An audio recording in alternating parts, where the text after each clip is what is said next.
Lady, the problem isn't in my pants.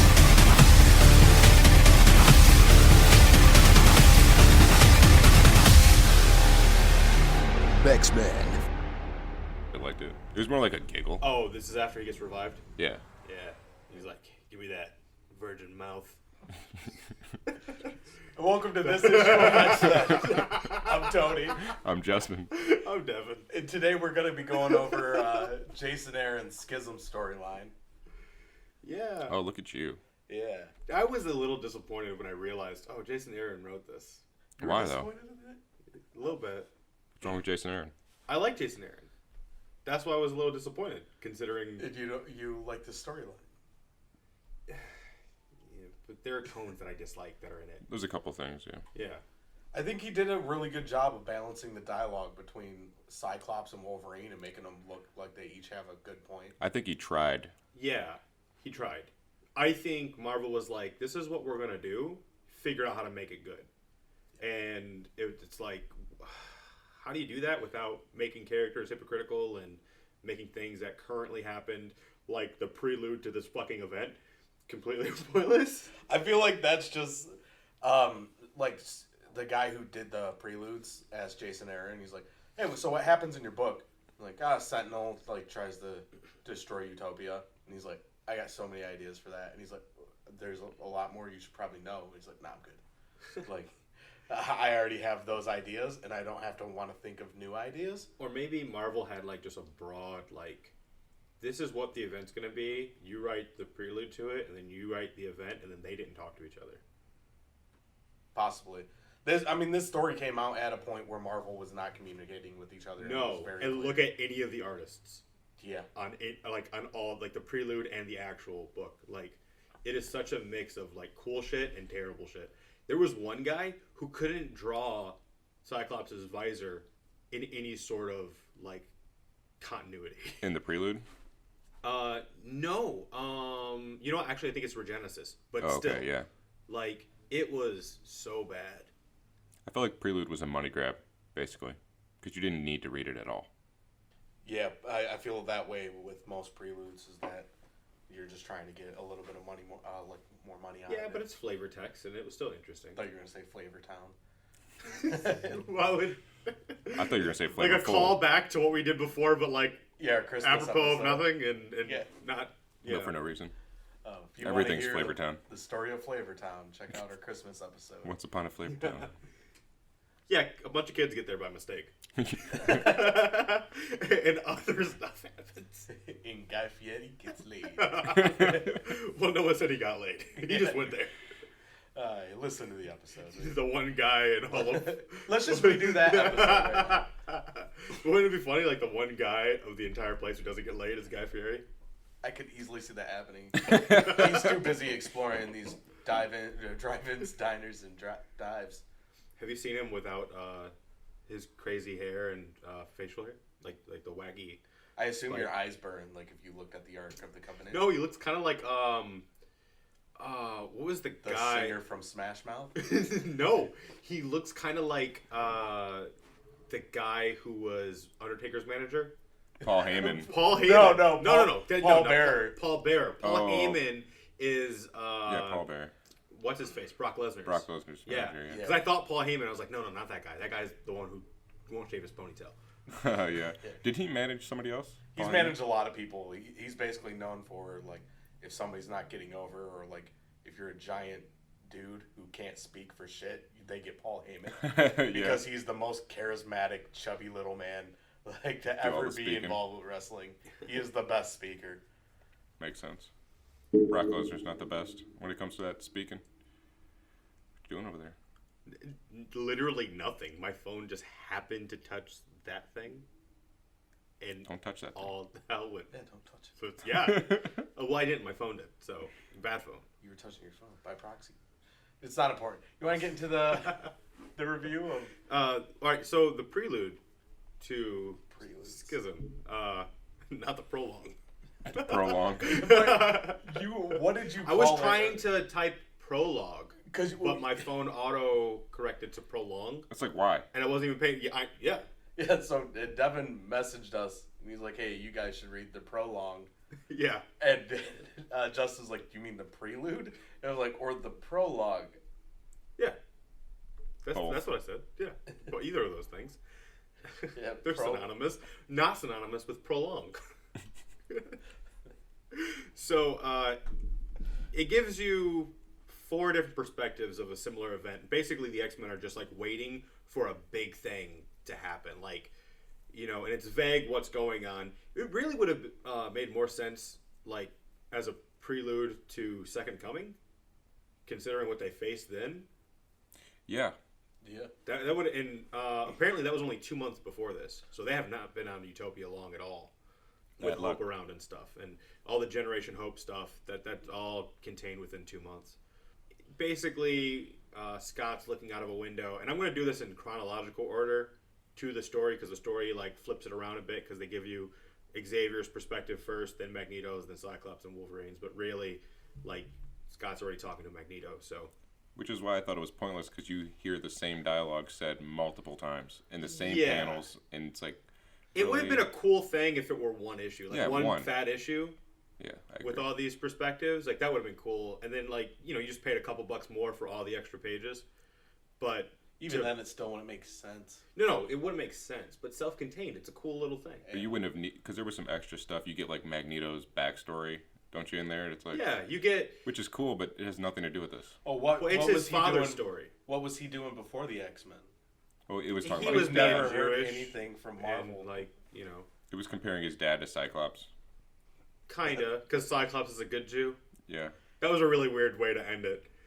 Like, like okay, like because it was weird. Like Scott's looking out the window and there's a reflection, but the reflection isn't Scott's reflection. It's Magneto's dad, and it like in his full army getup because Magneto's dad was a soldier in the First World War, and it was like because he goes over how bizarre the shift was that his father was this patriot who was a hero to his country and then becomes a villain out of nowhere because the country's perception shifted, you know, to evilness. So at the very end, you see a reflection of Magneto's father facing Scott, and it says his name, a good Jew, and a hero of Germany. And it's like just such a weird thing. It's like, so Magneto's calling Scott a good Jew and a hero of Germany? Yeah, it was kind of weird because Like- I can't thank you, but my dad will, even though he's dead, so he can't either. Yeah, but I understand that sentiment because Magneto knows he's a piece of shit. It's Yeah. weird to look at somebody who, at this time, I would have to assume is late 20s, early 30s, and the other characters like in their 60s, and you're like, you remind me of my dad. Yeah, that's funny. But in terms of like morality and stuff, like that was cool. Like, so anyway, that's basically what's going on is Scott's trying to figure out what they're going to do because they're facing insurmountable odds of some monstrous thing that's going to attack Utopia, and they're on the brink, but they're so vague, and that's how I know Marvel didn't tell whoever was writing this, because I don't have the name off the top of my head. Jenkins. There you go. Looking through that. Jenkins. Paul Again, and Jenkins. we covered this before. He looks at stuff. He Yeah. doesn't just know this. I did not just know that. Some I do, though. Give me a little Yeah. credit here. Paul Jenkins. That sounds. I did not. That sounds like a wrestling manager. No, is that the guy who made Century? I might be wrong. Who made Century? Yeah. No, bro. That was Stan Lee in the 60s. You shut your mouth. That's not true at all. Stan Lee made everything himself and in the 60s. But anyway, so Scott's looking out the window onto the ocean. And and he's trying to figure out what's going to happen. And Magneto goes up to him, and he asks Magneto for advice. Like, out of everything, because he was raised by Xavier, he knows that perspective of things. But he wants to know what Magneto feels he should do for So- the balance of perspective. Real quick to go back to what I was saying. Yes, he is the guy who created Sentry. Oh, really? And also, he looks like Billy Idol. He does. Like, we'll have to post a picture of Paul Jenkins. That's dope. on He the Facebook, created. but- Oh yeah, because he wrote the first series, The Sentry, right? Yeah, he wrote the first series, and he That was also a good book. He's known for his Inhumans run. So yeah, he does good stuff. So it must have just been And what, smoking they 2 kept cigarettes him at the out. same time? Yeah, Badass, Yeah. right? yeah. And let's see you try that. One of those I with catnip. really won't. Although they're lights, so can't give them that much credit. It's like that thing from Hey Arnold where the kid buys like all the half-calorie Yeah. ice cream, but he buys twice as much. Yeah. the fat kid. There was some good dialogue in here though, like when Magneto's fighting Cyclops. Yeah. like- Oh, I love that part. Yeah. He's like, the truth is that this was my first glimpse into a very different future from the one I had intended. The first time I looked into those eyes of yours, I'm not ashamed to admit that it was me who blinked first. Yeah, which also, obviously, cute. because you have an optic blast coming at you. Like, if he blinked, it would have stopped.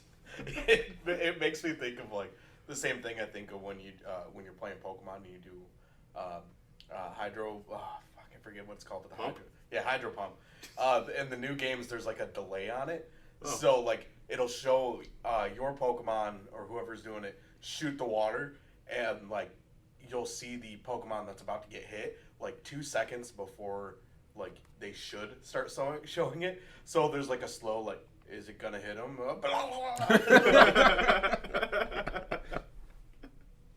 Yeah, that was cool, and I like that they retconned too, because in the first issue of X-Men when they fight, like Magneto's like, "Huh, this shit," like he doesn't care about the optic blast.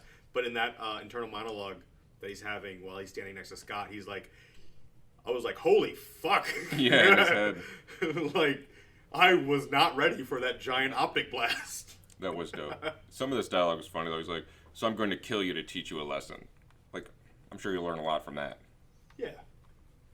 How you Learn how to learn be this. dead. Yeah, he'll write that down and make sure he doesn't make that mistake again. What's the saying? That which kills me makes me smarter. Yeah. That's the thing, right? Yeah. Yeah. Yeah. You know not to die that way again. Yeah. You get reincarnated and then it's Well, I just guess, yeah, inherent. now that does work. Yeah. That- Like, Cyclops knows now. Don't get shot in the face. Yeah. They all learn so much Xavier, from that too. mission. Don't get shot in the face. Now everybody's basically Wolverine, though, and they can just launch themselves at any problem. Yeah. By the way, right now, we just happen to be talking about what Hickman's currently doing with the X-Men. Yeah, If true. that's Good thing you, confusing at all. yeah, explain that. In Yeah. case anybody's not reading it. It's very possible. Yeah. Nobody's reading Hickman's X-Men. You know, that's why they don't have any It is any possible. tie-in books that they're doing with it. You know. I'm thinking in terms of posterity, man. If someone goes back and wants to listen to this, and then they're like, wait, what are they talking about? Oh, when yeah, did that true. happen inside of Schism or whatever? It doesn't. Scott gets shot in the face? No, but he does get stabbed a whole bunch. We go on tangents. And speaking of tangent, what were they going on with the books? Yeah, so to get right back into... So, basically, Scott wants to know what Magneto's advice for the situation would be. And Magneto's Probably like... float metal. And Magneto's like, What my guess would be. you remind me so much of my father, who's the best man I ever knew, and a way far better man than me. And therefore, you are a better man than me. The only thing I wish my father hadn't done was be kind of a slave to his circumstance. Because he kept thinking Germany was going to come around. They were going to appreciate him. And also that he himself became a slave to his own ideas and that he went astray because of that. So he's like, the only thing I can tell you, Scott, is don't be a slave to anything. And Scott's like, all right, good to know. It's like, thanks, bud. Yeah. I'll take that into consideration. And then he asked Magneto if he can tell Xavier to come over because he basically wants the same thing from Xavier. Hand job. Is that what they're doing? That's the real second coming. It's just stroking them off. Well, 4 issues. Yeah. So Xavier goes up to Scott, and he is basically reminiscing the entire time of Scott, like raising him and the man he became, like seeing that happen in front of him, and thinking of his own circumstances, like what he's done that was shitty. And he basically does say, like, the worst thing I had ever done to this day that I regret is having ever sent children into battle. Yeah, that's the only thing he does. That is the thing he does the most. The entire book is predicated on he sent children into battle. That is his whole characterization throughout all of X-Men, is he's the guy who sends children into battle. Yeah. He regrets his life. And I'm glad Scott kills him. It's so fucked up because this is like a heartfelt moment between the two where they've started to kind of reconcile. And Xavier is like... In less than 6 months, he'll be dead. Well, less than that, yeah. Yeah. Which doesn't make less than 6 months untrue. No, it doesn't, but it's like saying, like, something that happens 2 weeks later is less than a year away. That is true, but when you say less than a year, it's like, you know, it's 2 weeks from now. But he's going over in his mind, like, all the times, all the bullshit he's seen Scott go through and how Scott's never lost control. And even when he expected anyone else to lose control, he never lost control. And even, like, he brings up, like, when Cable held a gun to your face, like your own son has a gun to your face, and you still didn't lose control in those moments. So he didn't really have advice so much as to say that, like, he was, you know, proud of him and that he's done what he couldn't do. And to just remember that, like, the one regret he had was ever making him into what he was. That's such a... So, like, that was kind of his advice. I regret who you ended up being. But this is probably the only thing that can directly tie into Schism, considering what happens. Like, there are tones that tie in. The problem is nothing, like, technically ties in. Because nothing had to do with the kids, which it turned out to, like, all have to do with the kids. Yeah. So then Cyclops, they show his perspective of it. He's just the whole time thinking of his mom. This I actually thought was really cool because that is never brought up.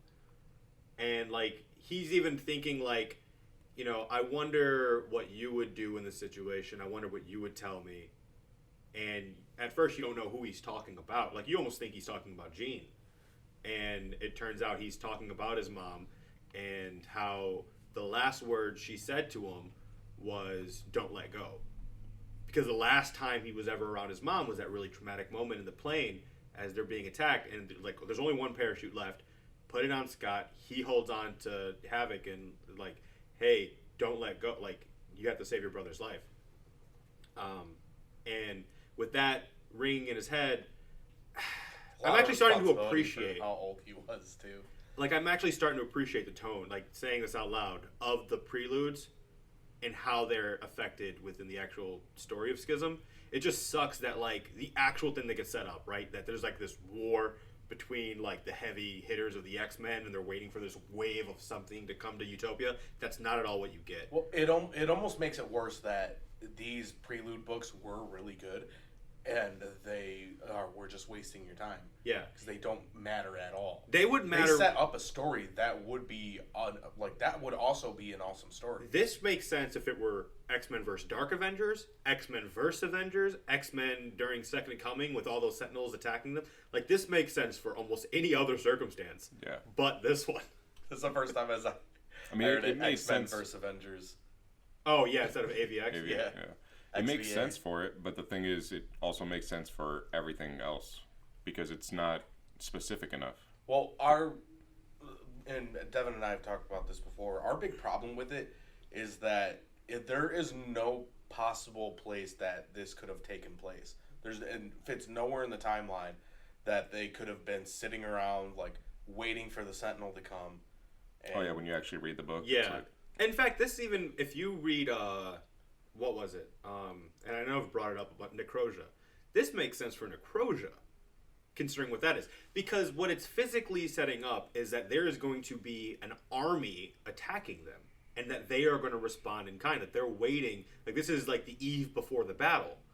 But there is no epic battle that takes place, really. Like, because when you actually read Schism, it's all circumstantial and you realize they're being played. And it's like, it's weird. Yeah, because at this point, I feel like Cyclops is already outside blasting the thing. Yeah, in the story. Basically. Well, and Wolverine isn't even there yet. Exactly, yeah. Yeah, it that's sets true. up nothing. I did like that Namor dialogue with Wolverine, where he was like, you arrogant little midget. He's like, why don't you say that over here? He's like, I said it right here. We're in the same room. Yeah, right. Those are two people that the dialogue between is always great. Like, just them fighting together. Oh, yeah. And it ends with Scott deciding that they don't leave. They defend Utopia. Because that's the big question that's in the balance, right? Are we going to run away, evacuate, and save as many people as we can? Or are we going to fight and stand our ground and defend our home? And then you get into Wolverine's book, which, considering what it is, fuck Wolverine. Yeah. Well, I just realized, too, because you started talking about the timeline, these people aren't even here. Like, Storm's in this book, but she's not on the island. Yeah. Yeah. Yeah, So but she's in the room. Like, that's what we said. Like, physically, Yeah, that it doesn't sets make up sense. nothing. It makes no sense. Yeah, well, the whole point of that moment in the book, in, like, Schism, is that, like, and, we'll get more in detail in a minute, but Magneto is taken out. Like, Magneto cannot help. Yeah. Any, like, adult that could stand there and talk about how much they admire Cyclops. They're accounted for somewhere else, yeah. Yeah, they are not there. That's the point of Schism and the fight between Wolverine and Cyclops, is that, like, Wolverine just shows up there and Cyclops wants the kids to fight the Sentinel. And even then, he doesn't, like, want the kids to fight. Like, it's such a nuanced thing that happens. Yeah, but we'll get all into all that. Yeah. So Wolverine, like, early on, like, in all these books, you see the heavy hitters, like the core members of the X-Men. They're all in a room waiting to advise Scott to hear what he's decided. Are we staying or are we going? And Wolverine's like, I'm not running anywhere.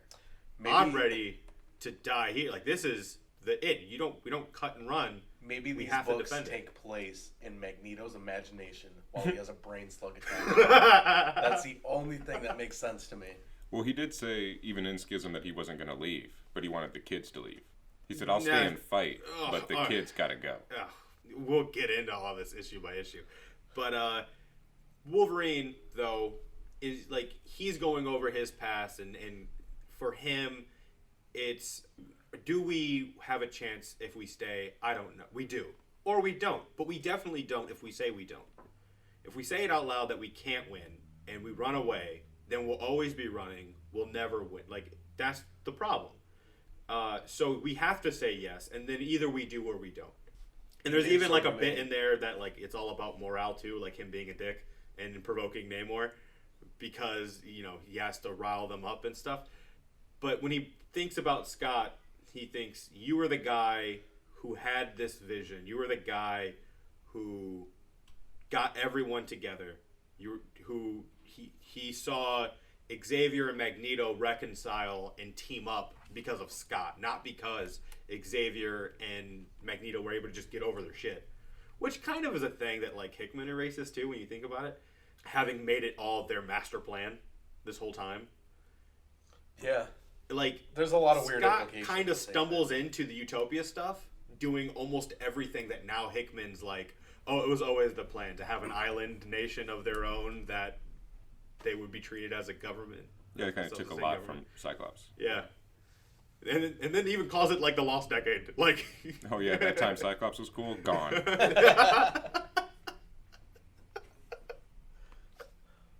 That's why I want, like, Al Ewing to take over the X-Men at some point. Like, dude, 'cause I even heard an interview with him. Like, first of all, he's a fantastic writer and writes dark stories amazingly. What was it? New Avengers, or whatever Avengers that Roberto DaCosta was running, that was fucking great. And Al Ewing wrote that. Yeah, but I've even seen him in interviews where he says his favorite character, Cyclops. Oh, nice. So nice. More people like Cyclops. Nice. Nice. I just shaved my leg. So nice. You should just take that audio and just. And I just shaved my legs last night. Nice. But Wolverine is like, you were the one who said it. You were the one who got us here. And they go, and there's like funny banter between the two of them, where Scott's like, so, any idea what we're gonna do? He's like, nope, shit, me either. And even Scott's like, so, we're staying, we're fighting. And he says, say it out loud, basically like reading Say it with your chest. Wolverine's mind. Which is funny because now that I think about it, he could have had Emma just like scan everyone's mind and feed it to him. So he's like, how do you know? I was talking about saying stuff out loud. And yeah, so they're like, we're buds, man. We'll stop whatever's coming That was a at us. direct We quote. respect each other. And They open their arms and we're like, buddy. and then the X-Men live happily ever after, and there is no schism. Yeah, just read this and skip Schism. Or don't read this and read Schism. You Just can't. Just don't read both of them. Read Prelude and then you jump right to Rosenberg's house. Yeah. But that's it with the preludes. Schism, issue 1. I like the way it opened. I liked Grumpy Wolverine. Yeah, that was a great opening. You're trying so hard not to say it. It was good. I honestly wasn't. I was looking for engagement, really. Because at this time, I don't know if you guys remember, like, Wolverine is literally everywhere, and it rarely gets brought up in the comics. So having Jason Aaron, like, give that perspective that, like, you want your token Avenger here. And... Yeah, he said there's that yeah. stuff. Yeah, but I just mean, like, him getting back to Utopia. And he's just he's exhausted. littered in arrows and, like, throwing stars and Yeah, stuff. like he didn't pull those out. Come on now. Yeah, Don't but leave it's him in. funnier to see it in there. Yeah, it is. Yeah. It's, I mean, arrowheads you got to push through the other way Yeah, but the throwing stars, he just left them in there, like, because it's cool. So Wolverine will do anything to look cool. probably. he gets back to Utopia, and he sees there's a group of X-Men students waiting outside of his room, and it's basically Hope and her lights that she's gathered. And they're like, he's like, what are you here for? And they're like, oh, you're supposed to teach us combat training? It's on the schedule. It's like, what fucking schedule is that? The one Scott gave us? It's like, fucking fuck off. Class dismissed. And he goes to sleep. Or at least tries to, because he's like, fuck Avengers, fuck X-Men, fuck everybody. Fuck Mob D. Yeah, and he's wearing underwear, not boxers or briefs. Just got to point that out.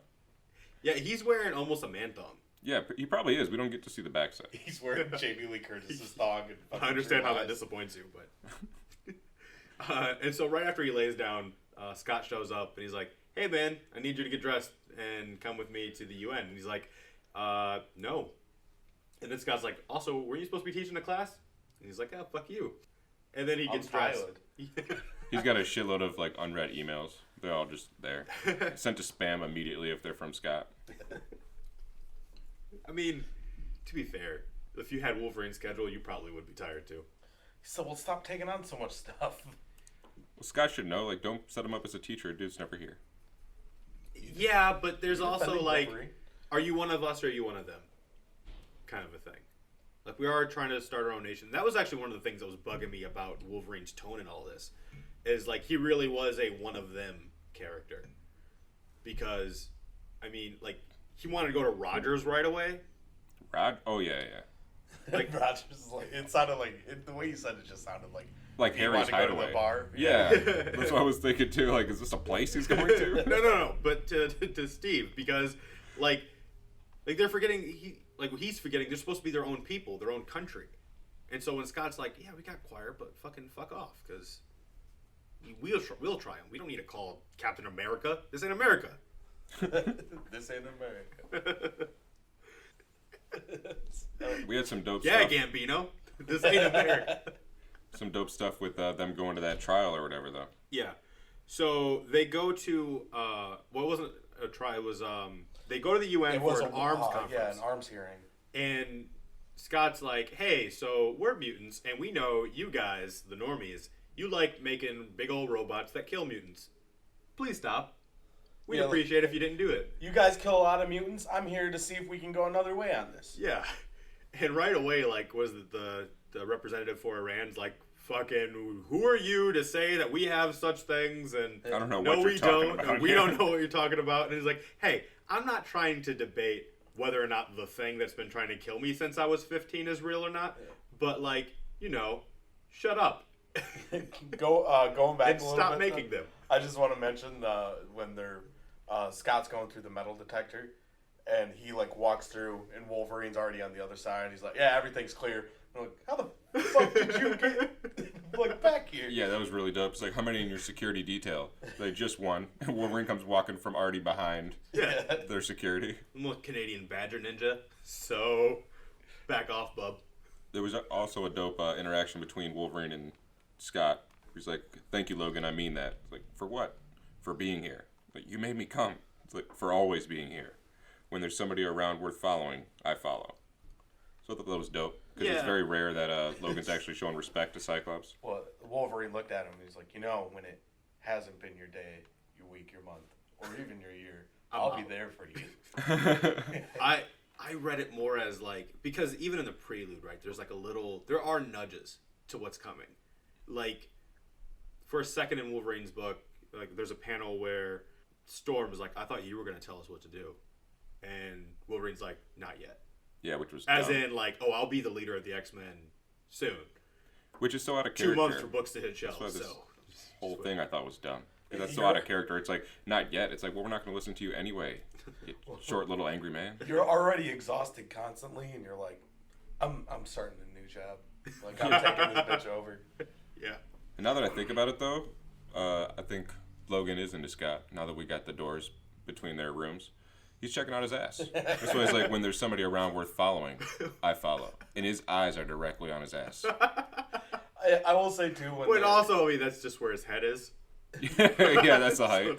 But I mean, Scott didn't show up in a suit. He's got his tight ass spandex on, glutes out.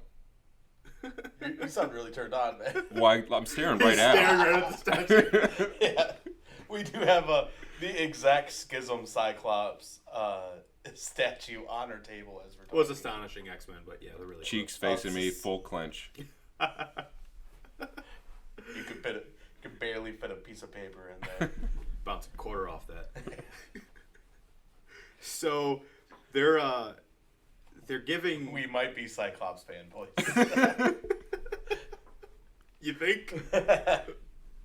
Anybody who's not watching us right now, Everyone. pointed at 5 different Cyclops action figures around the room. I changed all their poses today too. Nice. Give him a little stretch. Doing like a Toy Story thing or like Small Soldiers. So anyway, during this hearing, just as like Scott's starting to argue with this Iranian representative, Quentin Quire shows up. And he's like, hey everybody, fuck you, revolution. I'm going to be the new leader of the X-Men and say all your darkest thoughts live on television. Exact words. Devin's reading that from the panel. Yeah. Which was kind of dope because I didn't know that Quire's been gone since we last read him. Yeah. In what was it? Not New X-Men. Morrison's X-Men. Yeah, He Morrison's showed- X-Men, because he like becomes ethereal. His powers ascend him beyond all exist. Like, they kind of. Did you read Civil War 2? No. No, right, because you don't know Carol's is an asshole. Because you guys told me it was trash. Don't read Civil War 2. But the precog Inhuman that it's all about, he doesn't exist in the MCU in the Marvel primary universe anymore, because like He ascends to the him. the deities of that universe are like, hey, you're too powerful and we want you to come with us. He literally becomes a god, which Weird. Yeah. doesn't really make sense because like Franklin Richards is still a thing and they haven't asked him. Yeah, they just wanted to get too powerful a character off the board so that he doesn't immediately become like the MacGuffin of everything, or Makes sense. Everybody else will just forget about, like, Franklin Richards and Molecule Man or whatever. Well, Yeah. Franklin Richards, his powers are going away the more he uses them. Oh, okay. And Molecule Man is fucked off in space somewhere. Sure. Having fun. Quentin Quire did show up, though, in War Song, I think it was. One of those, War Song or End Song. He's, remade his body. I think he got help from the Phoenix, but then he just ended up right back in the same thing, in that tube.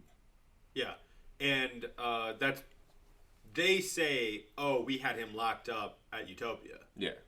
And how did he get out? And we find out later how he gets out. But anyway, so Quentin's there, and he makes all these representatives immediately start telling all their darkest secrets on TV. So you find out, like, the Iranian guy's like, I beat my children because I like it. And other chicks... That like, one woman's like, here's a list of all the ethnicities I hate. Yeah.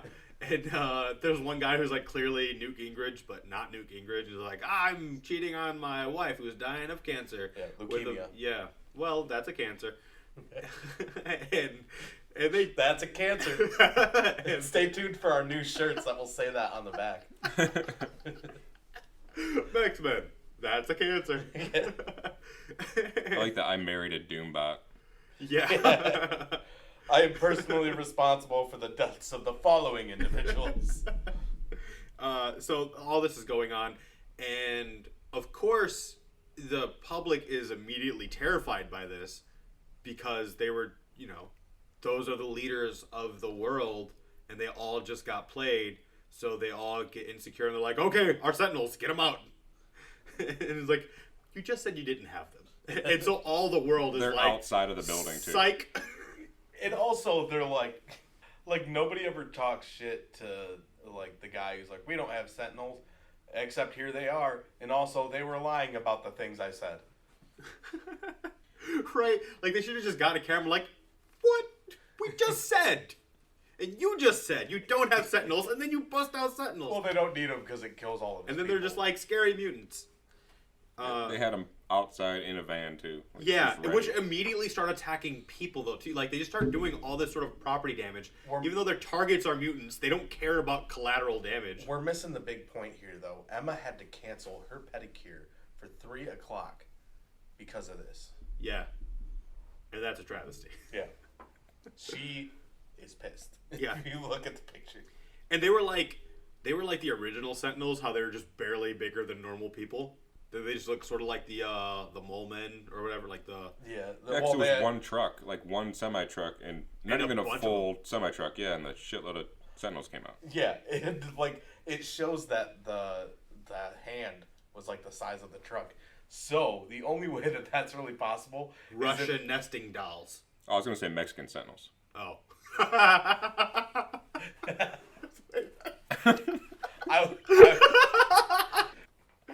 But I've also, come on. Like, you haven't been in a car with 6 other cousins, and it's a sedan? Bro, when we were in high school, I was the only one who had a vehicle, and we had like 10 friends. Gotta make it So work. I fit some people and it was a 2-seater. We fit Was it a everybody in Sunfire? there. No, it was a truck, an S10. Oh, no, I wasn't talking about that. I was talking about your convertible. No, that was a terrible car. That was a terrible It was a really terrible car. No, it was a convertible. It was a Sebring. It was a Sebring. It's a Cavalier. Okay. Yeah, there's some dope panels of Cyclops and Wolverine taking out those Sentinels, though. That was cool. Scott was like, they brought arms to an arms conference, and Wolverine's like, so did we. So you can't really get rid of it. Snake. Yeah. Also, we didn't point out that when Wolverine passed out sleeping earlier in the book, his claws came out into the ground while he was sleeping. Oh, yeah, I like that scene, too, because Cyclops, like, knocked on his door or something, and you just see his claws, like, pop out into the floor. So he was pissed off. So, Property damage, man. outside of the building, though, there's a man in a car that happens to be like a shield, like flying car or whatever, and named, was it Carlton Coral. Kilgore, who is the guy who happened to make these Sentinels, and he's like, oh, this is fantastic. The Sentinels are working, and our plan's working, and they start flying away, and he sees a son in the back seat, and he's like, Cade, what are you doing here? I thought you'd be at school. And he's like, yeah, I haven't been there in the last 2 months. That's my life model decoy. Stupid. I also want to add that I think it's incredibly interesting, though, that the guy who makes money off selling the Sentinels, does not want to have mutants die out. Because if mutants die out, he loses money. He wants to, because he says, "Long live the X-Men." Yeah. Because as long as the X-Men are around, people are going to be terrified, and he can keep selling Sentinels. Yeah, it's like that rape bristle joke. Raper whistle. Rape whistle. Rape whistle. But like how if you're manufacturing rape whistles and that's your business, do you really want rape to go away? How much money are you making off a rape whistle, though? But it's like that, but in reverse. All of your money, if your company you need is a side job. If your company like your Uber. What do? I make. I'm a part of the company that is the foremost leader in manufacturing rape whistles. You almost did it. just did Rape and also, it did too. I drive Lyft sometimes. But my real passion is Lyft, so I'm really hoping that the manufacturing business goes under and all those people lose their jobs because rape will be gone. And mostly because my product is very difficult to say. It always turns into a really offensive Asian stereotype when people try to pronounce my product. But so he's like, Cade, what are you doing here? And he's like, I'm here to fuck you up. And he's like, oh, he's pointing a gun at me. Driver lady, take him home. And she's like, nope, he pays me more. And then he dumps him outside of the car, his son. Dumps his father outside of the flying car and shoots him as he falls in the Alps. And then they go down low just so he can see, like, yep, he's dead. Yeah, they made this kid a complete psycho. Oh, yeah. Yeah, like, he didn't need to be Like shot. He was already going to die. Yeah. Just leave him in the Alps. Just in case he had, like, a flying suit. Yeah. Like, like his suit just had, like, hover technology. Although he did the one thing that no villain ever seems to do, whereas, like, double tap, man. Take care of the body. Like, don't just drop him in the Alps and assume... Because if it was, like, a good guy that was dropped in the Alps, they would just find their way back. Yeah. But Yeah, he's a bad true. guy, so he's gonna die. Yeah, but might as well shoot him in the head anyway. Or, what, are you trying to save money on bullets? Like, you're a billionaire. You have $4 billion in a tiny briefcase at one point. Well, we find out later. His guns, they don't have bullets. Nope. Not all of them. That one had has a bullets. Yeah. So we go back to the X-Men. The X-Men went back to Utopia to sort of just see what's going to happen with all this. Like, Wolverine wanted to go after Quentin right away, and Scott's like, whatever, the damage is done. Leave him. We have to get back and assess what's going on. And Wolverine's like, all right. And he had time to, like, stop at Target real fast. No, never mind. He didn't have time. Kitty went to Target. Yep. Because he gets a doll farmer to take to Idy, the youngest of Hope's group. Because she had made a comment earlier in the books about having, like, I don't know, what was it? She had a It doll was- and something bad happened. No, is that she never had a doll. Because this is when Wolverine first gets back. Yeah. When the book starts. She had toys, but, like, her village was burned down and, like, everything she had was destroyed. Well, She's real nonchalant about it. yeah, this girl's, Such is life. this girl's fucked up. You have to read Generation Hope. To She get said, how fucked up. I had a doll once made from pretty beads. I lost it when they tried to burn me for being a witch. Yeah, her entire village convinced her that mutants, and her especially, are monsters, and she bought into it. And so to this, like, what she needs is like a psychiatrist, and Wolverine's just like, nah, she just needs a doll. Like that's part of what's annoying is because he's just decided that she's gonna be his next project, basically. Yeah. Because even Kitty's like, oh, I remember when you, like, gave me this treatment and stuff. And he's like, yeah, you survived. You turned out all right. I want to... So, like, this is his next prospect of underage girls to mentor. They drew her a butt crack, by the way. I don't know if you guys know. Ooh. I was just cycling through Idy. Yeah, they did. drew her a butt crack. Yeah, a lot of these artists don't understand that she's a child. Yeah. Kind of And weird. they keep drawing her much older. This was I just realized a point from Kitty, because Kitty does join Wolverine, but she does end up saying, well, whoops, spoiler alert. Off to get another girl, Wolverine, huh? Well, because she did, Wolverine was like, I survived you being a teenager, didn't I? Like, Kitty what? goes, yeah, but you also showed me how to use a sword before I was old enough to wear a bra. Also, my powers is phasing, so I couldn't, it's like, you couldn't touch me. But it was just shows how hypocritical he was. Like, yeah, you were teaching me how to use a sword, and I was fucking 13. Yeah. She also... He's giving her the doll so later she can show them on it where he touched it. She does even say, like, who's the new lucky girl? Like you trying to groom her, another yeah. girl? We also saw how that turned out with Jubilee, vampire. Yeah. Bro, energy vampire. And she's like too old for a doll. She's like, yeah, thanks. Yeah, she's just like eating throws it ice on the cream. She's table. like, have you ever had ice cream? It's her first time having ice cream. Yeah, like she's that far removed from like contemporary civilization, man. And it's just weird because like Wolverine's like using all of this to like fuel his ideology of like Is Idy. that is pretty, I didn't catch that. Yeah, pretty much when just, like, she's just fucked up. Yeah, to be honest. this is just one person who's really fucked up who needs a lot of help. And once you do Wolverine's that- just like, We've lost our way. You can't really go back once you do that because he tries to do the same thing with X-23. Like, oh, you're a kid, and it's like, she's a After fucking you murdered assassin. people I wanted you to. Like, she's an assassin. You can't just go back to being a kid after that. Yeah, like, and also, like, a little bit you. Like, she is you. And so right away, news coverage starts showing all the countries with their Sentinel programs, and they're watching on TV, and Hope and ID come in the room, and Wolverine's like, you guys get out of here, you don't need to see this. And Scott's like, no, they can stay if they want to stay and see this is how the world is. This is what we have to prepare for and understand is what exists. Yeah. Well, Emma tells him to go back, and Wolverine doesn't. Huh? I'm looking at it right here. Nothing. They look at it, and Emma says, "Please, Hope, just return to your studies." And that's when Scott says, "No, let them say it." Yeah, but Wolverine says, go back to your ice cream, Heidi. He tells her to go back because he's all, He's just watching after Heidi. That's the new... That's his new project. What the... So Scott had a good thing.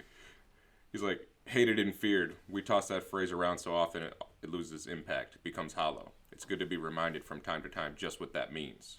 This is what it means. Yeah, and you see the Iranian guy in the hands of a Sentinel that he said didn't exist. Yeah. Just standing there like, these mutants can't be trusted. And then you learn that Cade is now the new Black King of the Hellfire Club for having killed his dad and made them a bunch of money. As you do. Yep, and that's issue 1, so issue 2. That was pretty cool. I like them, though. The new Hellfire Club. All the old white men in robes? No, all the kids that end up becoming the Inner Circle. Oh, yeah. I want to point out one line, though, that I thought was really cool. When Scott's saying, how much more open do you need, Aurora? The world just stuck a gun in our face.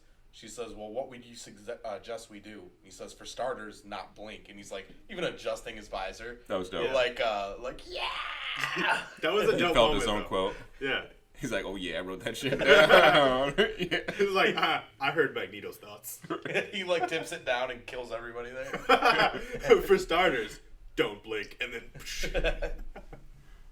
It's like that meme of, like, Storm talking to Cyclops. Yeah. That's You still dating Jean? He's like, no, you could say she's my... And tips his sunglasses down and just murders Storm. So, issue 2 opens up with the Iranian representative and that Sentinel. Except now you see it's a much shittier Sentinel than they made it look like. And he's trying to get it to work as a show of force. We got Cho on art. Yeah. Gotta mention that. I like his art. We don't see him a lot. I do too, but he does some weird stuff. Like, even the good art in Schism, every once in a while there's a panel that's just like, why the fuck does that look like that? A little iffy, yeah, sometimes. He's like hit or miss. It's like really good or something's like, why? Yeah. Like, I don't get during this period, like, why did Marvel Comics have such a weird inconsistency with their art quality? It's probably because they're trying to push out X-Men books so fast. Yeah, but this is a major event. Yeah. I mean, no. It's not. It's kind of a side event. But why not have the same artist do all the event books? It's like not within series. It's one series. They're doing that now. That's what's so good. Or at least they have guys who are really comparable. Yeah. Like, Pepe and Silva. Pepe Silva. Yeah, but those are two different books too, though. I know what you're thinking. Pepe Sylvia. I think every time we talk We got about boxes full of Pepe. Those were House of X and Powers of 10. Two Yeah. different books. This was all one book. You Well, can't House have of 10. House of 10. those classic 10 Men books.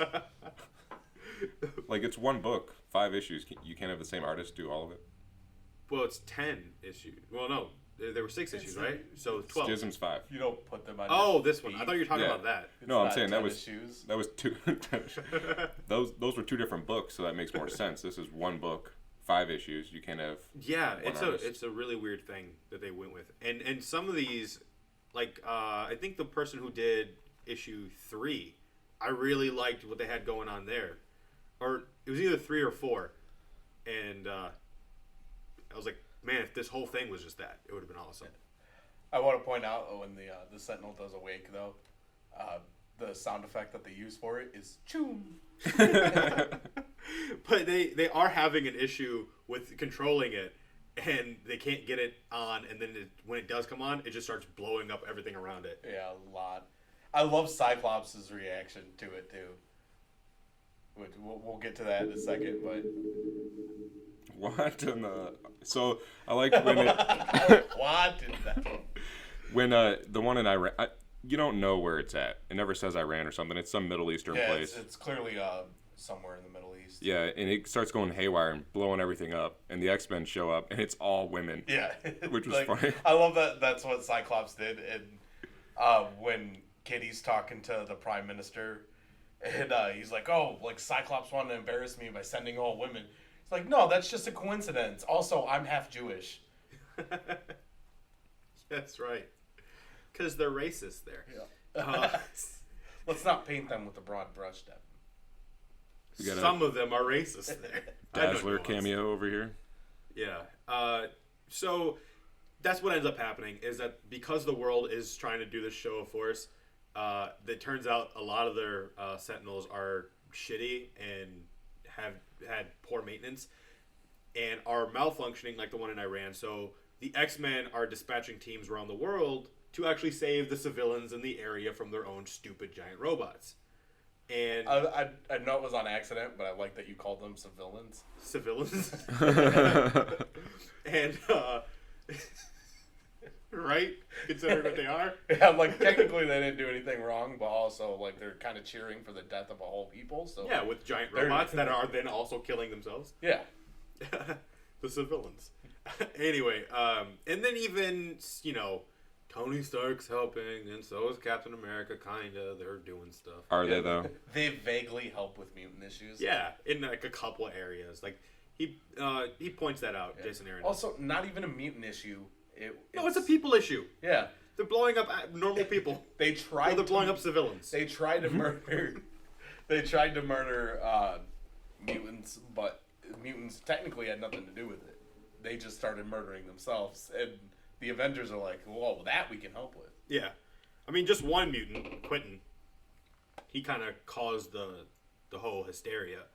Oh yeah, I forgot to say some good writing though. His little speech is pretty nice by Aaron. Yeah, and I liked that Wolverine's like, I could still smell the Axe body spray. Yeah. Like I could tail him. I could still smell the Axe body spray. Which is funny because he said it was like a mix. He was like body spray and like hair gel or something. It was some pop, like some soda or some. Or energy drinks, and then recently when he showed up in X-Force, he said you smell like he said the same thing, like body spray and strawberry cola or some shit. So basically, he smells like date rape. Just like Kyle's. I know you said Kyle's, but for a second I thought you said Hiles. Hiles? And I was like, whoa, you're going anti-Semitic there. No. With the civilians. Like that was Hitler's platform, that the Jews were civilians? Yeah. So yeah, Wolverine's like, all right, well, if this is happening, send me out there. I need to like stab something. Coach. Like well, he had a run-in with Idy. Yeah. And Idy called herself a monster. And he's like, fucking these kids. Again, just one kid. One very fucked up, needs help child. We're monsters? Is Yeah. that why people hate us? Yeah. So he's like, I'm angry. I need to stab something. But I guess I need to stab something fleshy, but if you give me a robot, that's fine.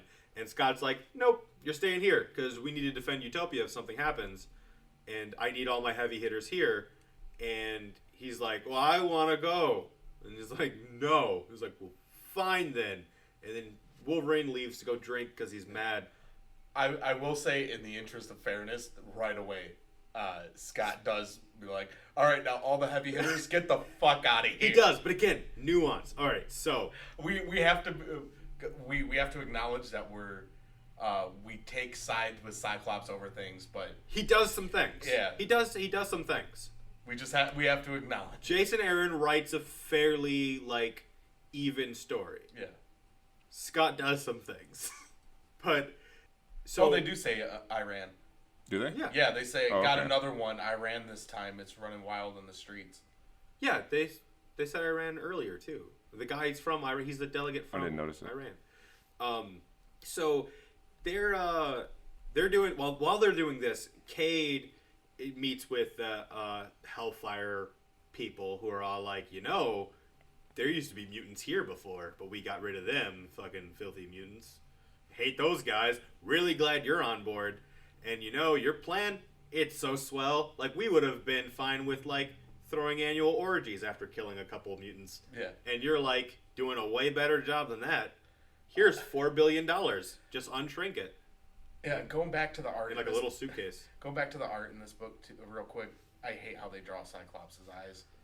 Oh, lighting up behind the glasses, really? Really? I thought that was cool. I hate that. I like because it's a It sense makes of it like look like- energy behind him. No, it makes him look like he wears like tennis glasses where like you see your whole eye like in the lens. I don't know. I kind of like that. I kind of like. Yeah, I get what you're saying, but that's that panel. I kind of like the idea that you see the energy emitting behind it that's just waiting to burst forward. I just don't like seeing the. There are a couple of whited them that are pupil. done in here that are like shooting really all well. those yellow beams out. He doesn't shoot yellow beams; he sees yellow beams.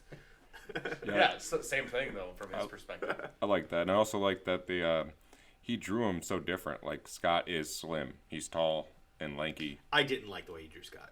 I like It makes no sense. how it's supposed to be ripped. Yeah, he's a superhero that works out all the time and fights for a living. Yeah, Dude's low on protein. really isn't. When's the last You time see you all saw those him shakes? eat a chicken? I see him eat a chicken all the time. So, so you see Cade, they're like setting up some weird stuff, like aliens come down, and you see like there are other kids that are on his side. I know. Boobs. All the time. Every character has Tony big just showed like a close up of a panel of Rogue flying through. Well, it's not a close up. It's how comicsology works.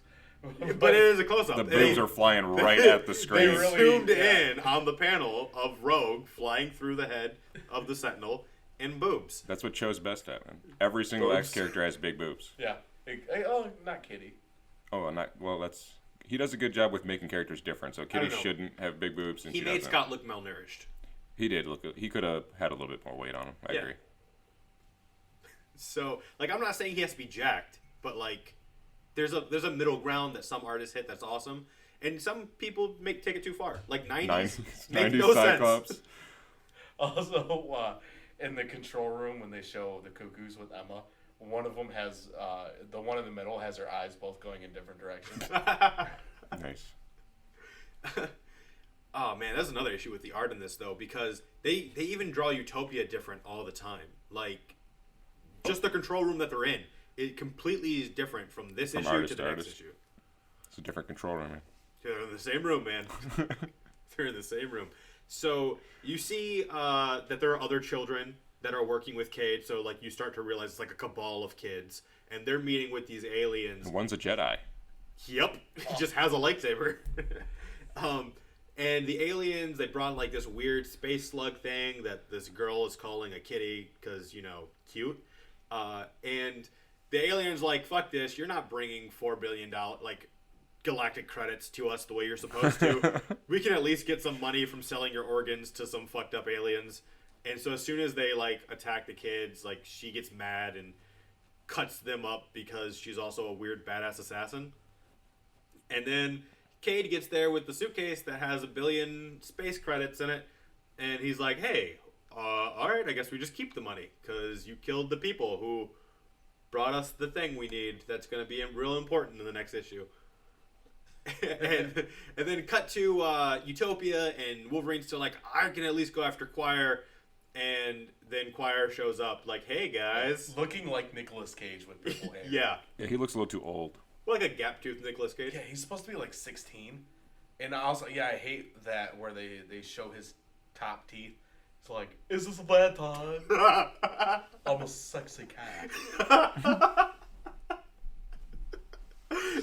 And he's like, you're gonna make me say it, aren't you? I'm a mutant. You're the mutant country. I want like Sanctuary. sanctuary. Wolverine grabs him up by his hair, which is pretty funny. Yeah. Actually, it's not Quentin Quire. Somebody replaced his face with somebody else's face. Or Quentin Quire's doing a Nicolas Cage face swap. He's just, they're seeing everything. Like Cyclops' visor is actually just like an iPhone. Translating over the So image. this is interesting what happens, though. So, because Quire's there, and Wolverine's all like, we need to give him to Rogers. And Scott's like, no. I mean, come on. All right, he's an asshole, and he started all this, and he should get punished. But no, why are we going to give him to Captain America? Like, he's one of ours. We try him. And also, when you think about it, they already did. He was already imprisoned. Like, he's just going to go right back to where they were. Like, this is one of the instances where Wolverine's perspective makes no sense. Like, why is he so... Like, he needs to face Avengers justice.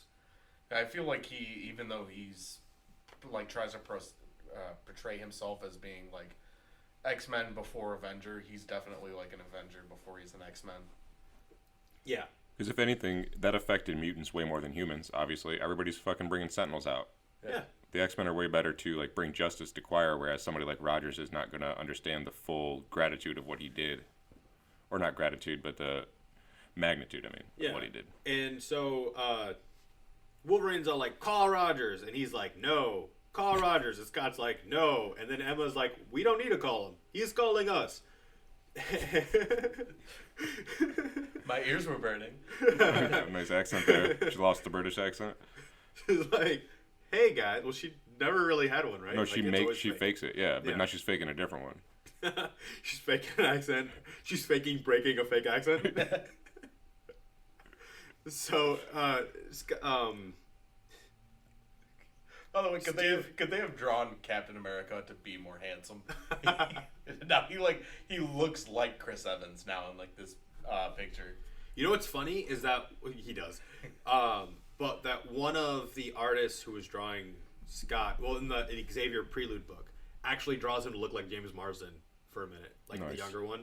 He looks kind of like James Marsden. I like when they do that. So anyway, you like James Marsden's face? You like when they I draw him do. like James Marsden? He's always getting cuckolded. Just like I like how when they draw really is. Xavier, they draw Xavier like Patrick Stewart. I think that's just Xavier is Patrick Stewart. Even in Sex Drive, he gets his car cuckolded. He does. That's a great point. So, anyway, Steve calls. He's like, hey, guys, I know all this craziness with the Sentinels is going on, and we thank you so much for your help. But that mutant kid, you find him? Any idea what's going on with that guy? And Scott's just like, nope, no word. Seen nothing. He's like, oh, I thought for sure maybe you'd know something. All right. Have a good night. And it was such a weird thing. Why would he give a fuck? Like, why? He called specifically for Quire. Like, so it's like a really weird... Is he there? As he asked about me? It's another one of those things where he's overstepping his boundaries. Yeah. And Which like, he always is, so that's right in character. which is really heavy, like obviously heavy in AVX. Yeah. But Yeah, which this is a prelude to that moment. Yeah. This is They literally call ahead to it. He says, we can't afford a confrontation with the Avengers. Not now. yeah. And Wolverine's like, oh, this better be worth it. You better know what you're doing, and all that stuff. And he tells him, like, there's sometimes I like when you show some backbone and stand up to me, but this is not one of those moments. Yeah, and then there's a great moment that shows Scott's kind of a better guy than Wolverine. Because immediately, so Wolverine leaves all in a tuff, because, you know, he didn't get what he wanted. And He stomped out and slammed the door really loud. yeah. And This whole house is bullshit! and Quire's like, yeah, fuck that guy. Fuck Wolverine. He doesn't know what he's talking about. Like, I knew you, Cyclops, would understand my genius. And Scott right away is like, shut the fuck up. He's right. You're a piece of shit. And if you ever say anything bad about that guy, like, I'll take one of him on his worst day versus 10 of you on your best. Fuck off. Like, that's such like a great moment where he's like, that guy out there, way better than you. You don't get to speak ill of that. Like, you're a criminal. And Justin, can you? I'll let you read this because you're a Namor fan. The Cyclops says to him right there. If I have to tell you again to shut up, I'll have you transferred to a cell in Atlantis where I can assure you their definition of cruel and unusual is significantly more lax than ours. That's him just slapping his dick on the table. But it's like, what really is the issue between Scott and Wolverine? Like, that's the weird thing, is that it doesn't seem like there's much here, but like Jason Aaron has to make it something. So Like, Well, the it issue just- doesn't come out till later. I feel like the last issue is when the real issue comes. sort of. And even then, it's like, it feels forced. Because it's like, all this so far has been like, how two guys who early on, like before this time period in the X-Men history, did not like each other. And if there was going to be a schism of the X-Men then, would have made sense. But now, after they've gone through so much to forge them into this one people, and like now they're going to force a split, like that's what doesn't make sense.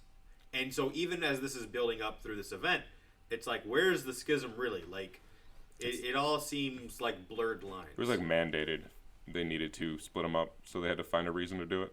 Yeah, I'm just saying it's an unfortunate thing. Like, I think Jason Aaron does as good a job as can be done, but I think that Marvel deciding it had to be done was stupid. Because I don't see why you can't get both books that they end up with without doing this. Because then you get no event. Guess you could have made a different event without pitting them against each other. I don't know. They really wanted that X-Men versus X-Men. So now, scenario. some Cyclops bullshit. Back in with some Cyclops bullshit. Yeah, all right. So right as this happens and he shuts down Quire's pretentiousness. And Emma And makes speaking Quire of pee pretentious, himself. yeah, she does. Well, shit himself. Which was great. She made, which is another. She says soil, so it could be either. yeah, It's but the accent. I like to think that it was shit. Soil. He has like a jump in his step, like something just came out the back, you know. Soil. Yeah. Soil that. Soil that. But when you think too, like he is as Omega, he is Kid Omega as for far as Omega mutants go, and she just She's got psychically bitch slapped him. She's got more experience. She Yeah. did the same thing with Rachel. Rachel Gray's more powerful. Wasn't it astonishing, or where they fought and she ended up? They had a really badass psychic battle where Rachel was like, I'm more powerful, and Emma was like, well, I'm way more experienced. And Yeah. she just ended up beating her. I guess so. I don't remember it. Which, I mean, kind of makes sense with the whole how they set up their psychics with, like, how that is, like, experience outdoing just power. But then anytime she comes up against Jean Grey, who's more powerful and has at least the same amount of experience, like, Jean Grey bitch slaps her down. Yeah. Yeah, Jean's also experienced and powerful as hell. Yeah. Yeah. So, she's like, the mayor's calling. And he's like, yeah, well, we're a little busy right now for the mayor. And she's like, no, but you know that museum that was going to open up about mutants and stuff? They want some X-Men there for the thing. And he's like, we're kind of fucking busy. And then he's like, wait a minute. They're going to be cameras? And I get the strategy of it. Like, this is where the nuance comes into play. That, like, this entire arc in Scott's history and in the X-Men, he's been trying to get the world to understand that they're superheroes. So he's been very in line with what their PR is. And he even has a PR rep that he had hired. Like, it's how he sets up Utopia in the first place against the Dark Avengers and how he wins against Norman Osborn. Is he turns public opinion against Norman Osborn. And so he's like, okay, the world has stuck a gun in our face.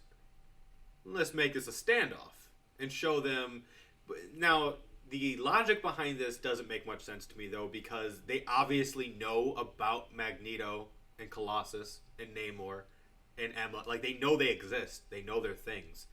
So, just exist. Like, I don't know how showing them off in front of cameras is what I think does it. The sight of all of them together is, like, a really powerful message.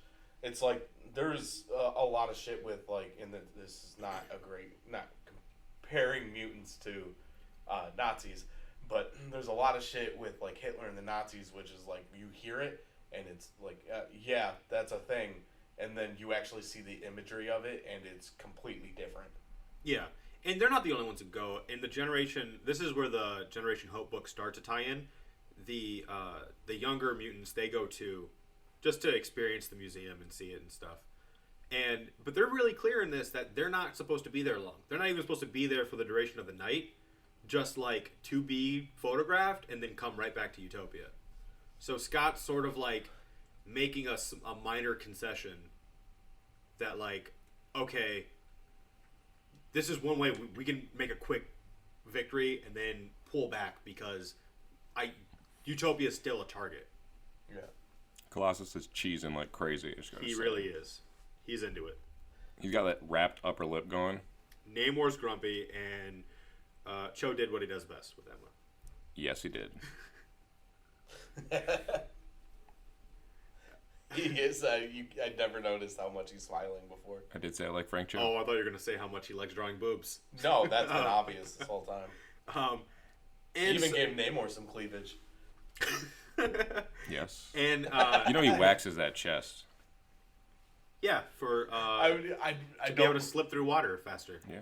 That's why like swimmers shave their legs. I don't like that you answered him. I wanted that to hang in the air a little bit longer. And the issue ends with Cade and his group of Cade and his cadre. Stop. You're embarrassing yourself. They're dressed up as Hellfire goons, and they're getting ready to attack the museum.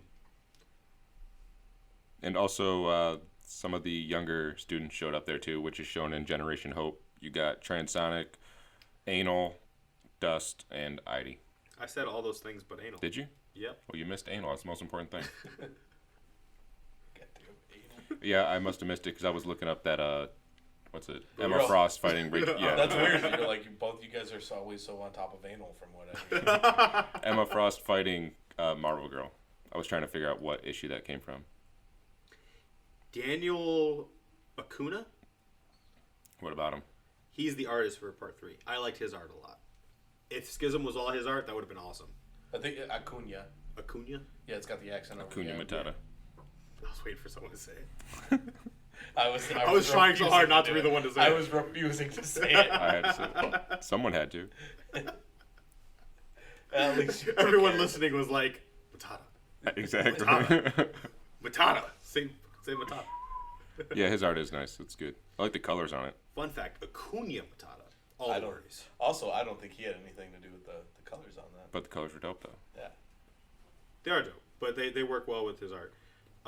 And so right away, Except for Iceman. Sorry to cut you off. Oh. Iceman is like, hey, has no features. He looks so bad. He's got no features. He's just a I'll walking. post that picture up too. It's literally just they drew like the outline for him. Well, there's kind of a minimalist style to the line art and to the coloring. Yeah, that is true. They got like no So, facial, almost I mean, no facial he's features. a block of ice that walks, so it'd be kind of hard to see where his eyes and nose is unless you were close up. Yeah, you see the undies though. He's got undies on at least. Even though he stated before he doesn't wear any. Well, they had to be clear about that. They need to get their continuity together. Plus, he does have an X suit on under that. As soon as he's like de-iced, you see it all. There was I think it was in the end of Astonishing, like, because that kept going way after Joss Whedon. He was talking to Wolverine, and he said, like, I wear Storm's underwear. And he was just trying to get Wolverine's attention. He was saying a whole bunch of shit, and Wolverine wasn't listening. And he was like, and Wolverine looks at him, he's like, I was just trying to get your attention. He's like, I don't wear any underwear. It's like neither the Storm. And Wolverine looks at him like, I do too. Nice. So right away, Scott has like a telepathic link with Emma, and he's like, hey, all right, well, you guys have to wrap it up there because we need you back here at Utopia. And she's like, yeah, for sure. And then the Hellfire kids show up, and they start fucking stuff up. And they're like, oh, well, we got to address this now because guns and stuff. Just why? Okay. Go on. That was just weird the way you were looking at me. So, while Scott's talking with Emma, though, like, their communication gets cut because apparently a 10-year-old boy thought of everything Bastion couldn't. Yeah. Like, that's the weirdest part of this, right? Is that a 10-year-old boy beat Cyclops, who just beat Bastion, and so, like, is doing the stuff that Bastion couldn't even do. The fact that they created this Sentinel, which we'll get to, but that was nuts too. That they did it. Yeah. It felt like what the X-Men villains right now feel like. They went the opposite direction with the geriatric ladies. Yeah. Also, it reminds me a lot of the beginning of Whedon's run when they're just like, I can't remember if they're in a museum, but they're all at like some museum type place, and then they all just get taken out right at the beginning. They Oh bust no, it in was there. a robbery at a gallery, Yeah. and they saved them. The X-Men busted in there to stop it. Yeah, it just has that same feeling. It does. Yeah. Well, because hoity-toity. Should have called Lockheed. But right away, Scott's like, okay, something's up because connection just got severed. So he gets on his jetpack and starts flying in that direction. As and one does. yeah. Meanwhile, Wolverine is Forgot at he a bar. still got that fucking jetpack. Yeah, man, this is the age of the jetpack. It's fucking dope. Meanwhile, Wolverine's at a bar, boozing it up because, of course, he is. And Rogue he's talking zipped her- to Rogue zipped it up. Put the titties away. Yep. He's talking to Rogue over a comp because it seems like he's just like kind of drunk calling someone he's trying to hook up with. But you find out it's actually Rogue, and he's trying to get in on the Sentinel fighting that they're doing. And then he hangs up because he sees what's going on at the museum, and he steals a car and he starts racing that way. And it's kind of there's a moment too where you get like their backstories real fast, and that they like weeks ago, and they show Cade form this cabal of children, and they're like, I am this guy, and the guy's like, I'm this guy, and I'm this guy, and I'm this girl. Like they do like their whole little It's basically everybody explaining how Yeah. they murdered their parents. yeah, and how they're such genius douchebags. They're children, tyrannical tykes. Sound, they are. like Sounds like a Tiny kid's toy. Toons, like a sequel Yeah. to that. Yeah, but they kill people. So they're fighting the X-Men that are there, and right away they smack, who was it? Colossus in the face with one of those worm things, and so he's out. And also, one guy farts. Yeah, that's actually kind of funny. It was the girl, because they have telepathic links between them, so they cut off Emma's telepathy, and then they take pills that allow them to have telepathy with each other, cause science. Yeah. And so, but they can't filter it, what they're thinking. So when the girl thinks that she farts, and when she so everyone hears that she farted. Also, they probably could have heard her fart. He says, "Splendid. Let's make a show." Right? It does look like he said that right after. I love Namor's dialogue about these kids. He just does not give any fucks. Oh yeah, you think I won't hit a child? His first thing he says is, I've hit children before. And then the sciencey one's like, yeah, well, I've dissected Atlanteans, and I know what happens when I shoot your little wing feet, stupid. And Even though no Atlanteans have little wing feet, except for yeah, him. exactly. But he shoots something that makes it super hot around him, and so he kryptonites them, Yeah. basically. And they shoot a worm over his face. You gotta hit that kryptonite. Yeah. Really, Emma's the only one who puts up a real fight, and then she gets fucked up because, well, there's a great moment. One of the kids, the sciencey one, is like, you stupid idiots, I blocked your telepathy with the thing in my pinky. And she's like, oh, is that where it is? And then just breaks his finger. But to do that, she then uses her telepathy to talk to Scott, so she goes out of her diamond form, and then she gets hit in the face with a slug. So she, just enough to let him know we are being attacked, but then, is out of range again because that. And Magneto's all like, oh, you got a gun? He also runs over children with a car. Who? Magneto throws. He throws a car at children. Yeah. For a second, I was thinking because Wolverine's the one in a car on his way. So. Right. I mean, it's unrealistic, obviously. It is. Because Magneto could have killed all those kids pretty fast. There was a moment, too, where Iceman was all like, you guys got to do better than this. And then, all those guys just pull out, magma swords. And he's like, oh, better than that. You did better. You got me. Good job.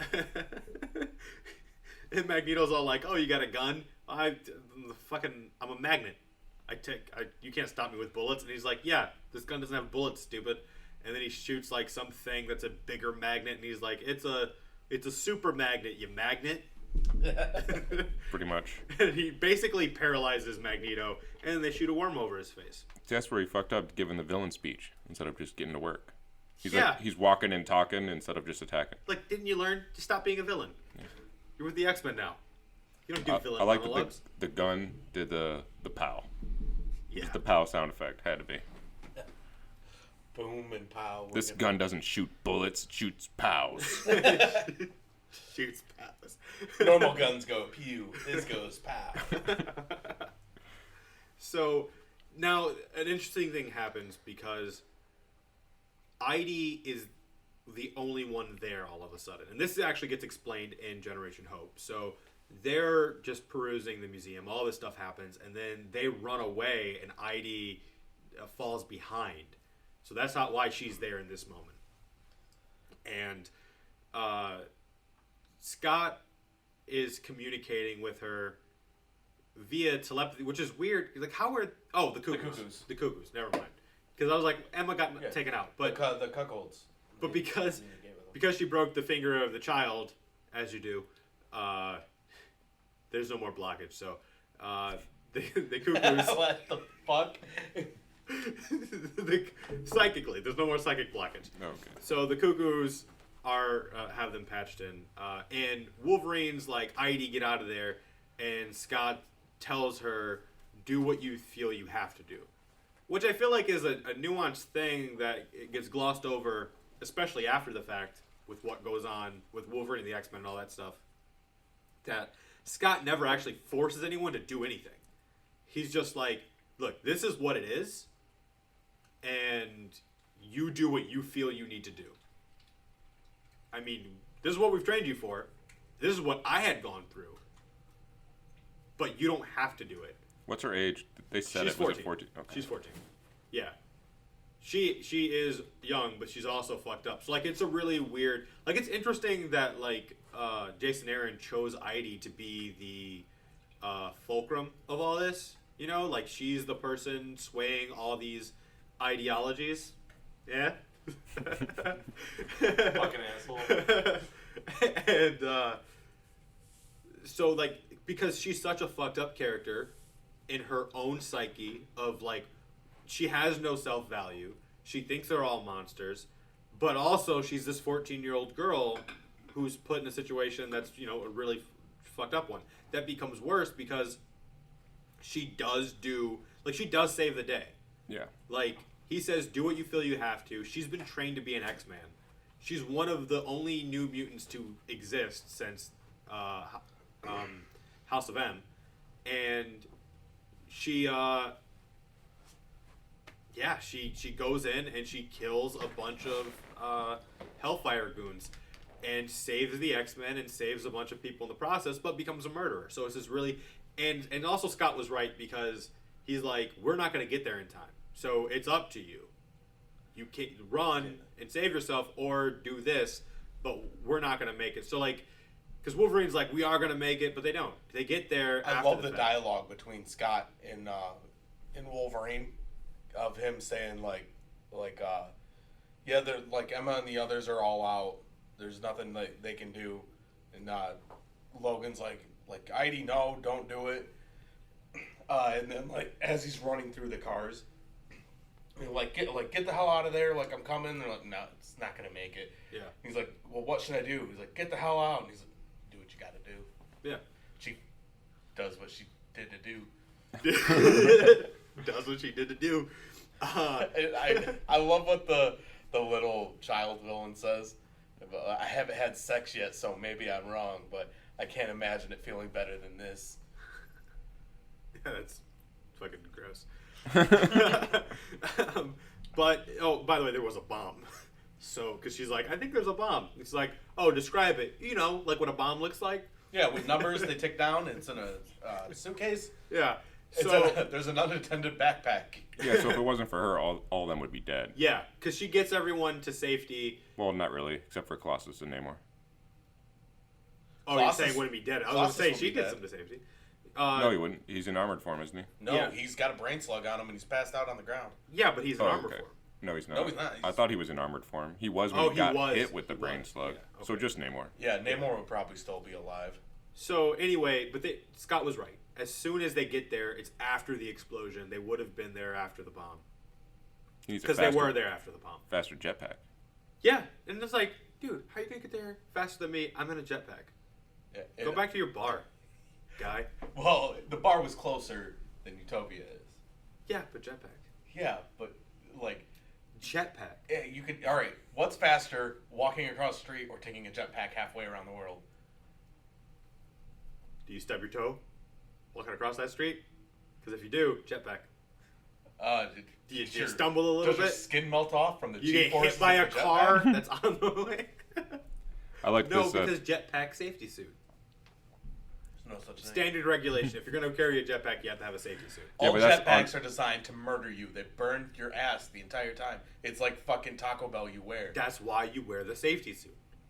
That's why it's safety regulations. His are unregulated because he's got the molecule suit. What's the unstable molecules in the suit? Exactly. He doesn't need the safety suit for jetpacks. Because he has a safety suit for all occasions. Yeah.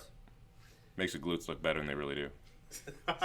That's why he looks so much asses. stronger. That's why he looks so much stronger in this issue than he did in issue 2. A different suit. And so they start They start arguing, Wolverine and Scott. And then Wolverine pops his claws and he's like, "Oh, you're gonna pull your claws out now?" And he's like, "That wasn't me." And it turns out the bomb, actually a big old magnet. Which doesn't make sense because it popped his claws out but didn't move his body at all. Right. It's full of metal in there. Yeah, I think he was just like convenient excuse. Yeah, pretty much. It's like, did you fart? No. It was the bomb. It But that girl did. I liked the dialogue they had. But Scott says, then she also saved 100 lives because Wolverine is saying like, oh, she killed these people. Like, then she also saved 100 lives. She should have never been in that position. You're right. You should have been there yourself. Instead, you were off in some bar. Yep. And that's actually a good point because if he was at Utopia, he would have been with them. Yeah. When they went to the museum. They drew so many great panels of her during that too, like her shooting the fire and ice, and then to burn the bullets and stuff that were flying at her. That were just her just dragging bodies out and dropping them with like it blacked out and there's fire behind her. They did so many great panels there. I stopped myself from 3 different Trojan jokes. Fired. Because she's 14. I remembered her age. Just because of it. Like, I was like, oh, I can't do those jokes at all. But yeah, you see Sentinel face and stuff forming around the explosion. Looks like becomes the Thing. Sort of like it does. Like, but like he's going, no! Exactly, like, not again, or something. Like, it just seems... Like the Thing, he just saw Yancey Street get blown up. Yeah. But like, also, like, if you were a quadrupus... It's what all of it... He looks like his 4 tentacles coming out of his head. It looks like all the sculptures that his wife does of him. Oh, if the Thing was a Squidbilly. It is some dope art though. It's like you see it from the bottom, like from the X-Men's perspective, or Cyclops and Wolverine. You're looking up at the Sentinel creating itself. Yeah, and so right away the X-Men go back to Utopia, or at least Scott does, because he calls Nemesis. Like, first he's like, Nemesis, we got a bunch of shit going on. These guys have slugs on their heads. We gotta get them off. Prep the med bay. And then he's like, wait a minute, never mind. Nemesis, get here now. And he's like, fucking, what do you want? Am I prepping a med bay, or am I going there? Like, because, you know, Nemesis is catty. Yeah, obviously the last thing I said. Yeah, because I said ignore the first thing. And then... So he leaves Nemesis and Wolverine there, and Wolverine's just like stabbing at this head that's reforming. Which I wonder if Wolverine was like, man, so this is what that's like. Like trying to just kill a thing that keeps reviving. Is he I thought he was like, he couldn't really even get near it. No, he's climbing. Yeah, he's been stabbing that thing for a while, just for no reason. Maybe I just glanced at it. I thought like the magnetic field of it. You'd think he'd be pulled into it. Yeah, he's just a part of the Sentinel. Like, it backfired, Scott. I am the Sentinel. Morrison was right all along. I love that idea. Like, he's just like a weird growth of a Sentinel. like he looks like what is it called when a person ends up with, like, it was supposed to be their sibling. I know what you're talking But it's about, like- but I forget what it's called. Oh man, but if he's like just one of those, and he's just like like limbs kind of flailing, but he's like a part of like the Sentinel's clavicle. See, I was picturing him more like in the center, like accidentally, like he's a fucking Gundam. like he's piloting the thing. Yeah, like he's in like Voltron or something. But really, just becomes like part of the calf. Yeah, he's like, I got my own Iron Man suit. Yeah, I think that's awesome, dude. When he's like, "Can you stop it?" Like, bro, we can't even slow it down. Yeah. Like, we're not even putting a little bit of a dent in this thing. And so just before this too, Where's a Magneto when you need one? with the slug on his face, they Yeah. didn't say that. Uh-huh. But he's talking to Heidi, and he tells her to get some rest because he asks her, what, because it was a really traumatic thing to have gone through, and she's just so fucked up because she's even like, yeah, I'm not sorry I killed them, I just want their screams out of my head. What do you do? Like, what do you do in that situation where you're talking to a child and then they say something to you that's so fucked up, but like also like as if they're not fazed by it? Well, and also like it's weird because there's like a whole thing of like, yeah, she's a child, but she's reacting to so much of this as like a grizzled war veteran, and at the same time, like it's the first time. Yeah. Like it's like, yeah, no, I'm fine. I understand. Like, yeah, I killed them. It was what needed to be done. I just hear the screams. Yeah, this is Like, kind of what it is. It's like a small child in a horror movie where like, mommy, there's blood on the walls and the Batman said a thing to me. But like not even kind of scared about it. Like if one of the kids in The Shining was saying it. One of the twins, rather, because I just realized like There's the a lot main of kids kid in is The a kid. Shining. Yeah. But yeah, that character is just so fucked up. So it was so smart to use her as the thing between that causes this rift. Yeah, the rift. Because if Wolverine is using her as like his justification for the X-Men having lost their way, great target to justify his point, but also he's not paying attention to literally all the other students. Yeah. And I might be wrong about this, but I thought like later in like X-Men, not X-Men Blue, but the series before that. All new. Yeah, I thought Heidi could only transform fire into ice and ice into fire. I didn't know she could shoot fire and ice. Initially, I think she could do both, and then they just sort of changed it. Yeah. They made it more specific. Although you could argue that like there's fire there, right? So she turns that into ice, and the ice that she just turned to ice, she's turning into fire. Yeah, but she's clearly shooting them both out of her Exactly. hands. Yeah. So early on, they just let her do both. Yeah. Yeah. But so that was a really fucked up moment. She's just like, yeah, I just can't stop the screams in my head. But otherwise, another night. And I also want to bring up, there is a picture of the X-Men, like the first class of X-Men, on the walls where they're all smiling. That keeps getting brought up. Like Heidi saw it before, and she's like, I don't know why they're smiling. Why are monsters happy? They're talking about the original X-Men. Yeah, like Which is like, true, Xavier, why is he smiling? Why is a monster happy? Well, why are they smiling when the because he's predator's surrounded by right children. next to him? He's a goddamn pedophile. Well, that's what I'm saying. That's why he's smiling, but why are they smiling when they got that Exactly. predator with them? Exactly. They should all be pretty nervous right now. Because he's forcing them to. with He's his telepathically mind. forcing them to smile. Be happy.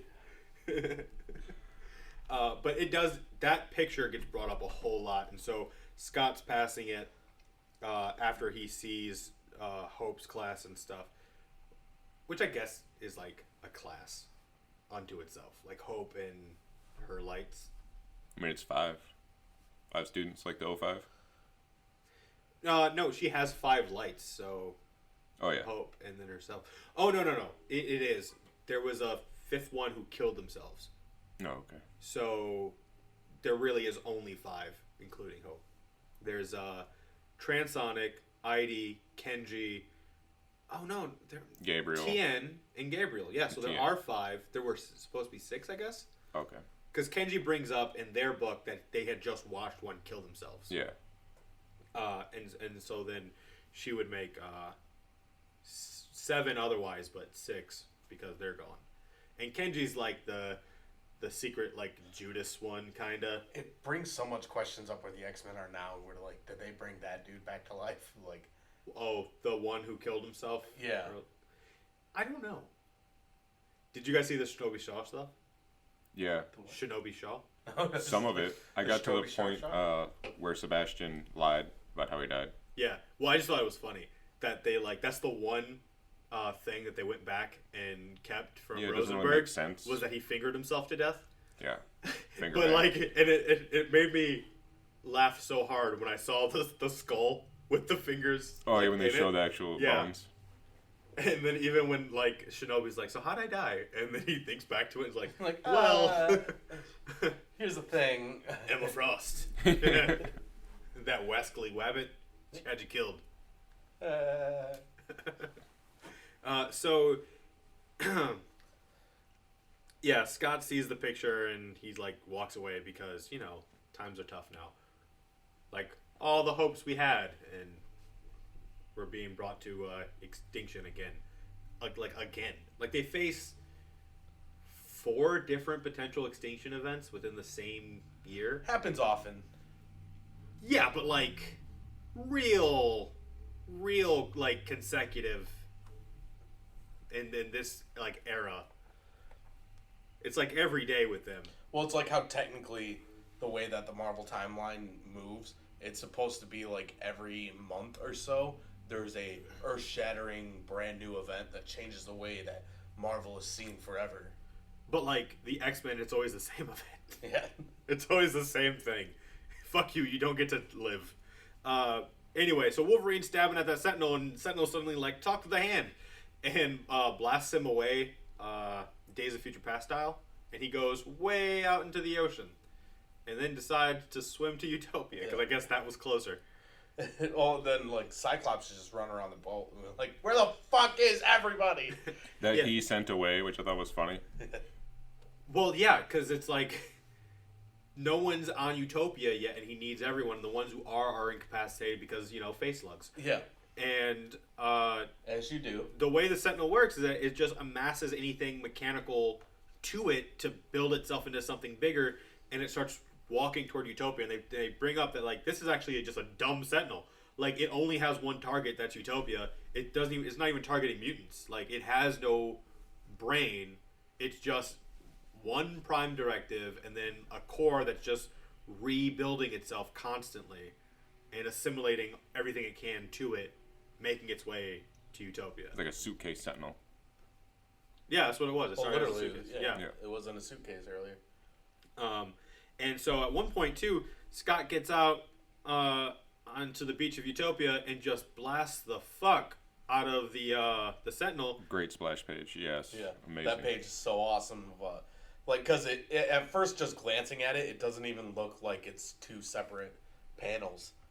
But, like, him just shooting out and then it going in a panel right below it, the beam getting bigger until it hits it. Yeah, he's shooting out for miles, considering. He's sweating his face off. Because at about this point in Generation X, the Sentinel's still 20 minutes away.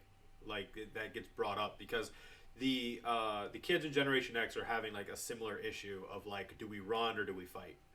And so it gives you a more in-depth look at what that is outside of the primary Schism book. But Scott, he tries to take it on by himself, and that doesn't work. And he like literally exhausts himself. He pushed his optic blast so hard, and then there just happens to be like a tugboat, and the Sentinel's like, "Yeah, good try," and then just puts the boat like into itself. It just absorbs a goddamn boat. And Scott's like, "Oh fuck," and then Hope shows up, and she's like, "You're looking for X-Men? You got X-Men."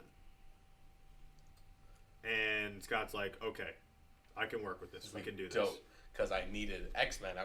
I don't know if you heard, but before, when I was running around the room, I was like, where are the X-Men? I need them. And, like, this is perfect. I picture him running around, like, back and forth, going around in circles and shit. X-Men, X-Men! To me, my X-Men! He's, like, picking up boxes and looking under him and shit. X-Men!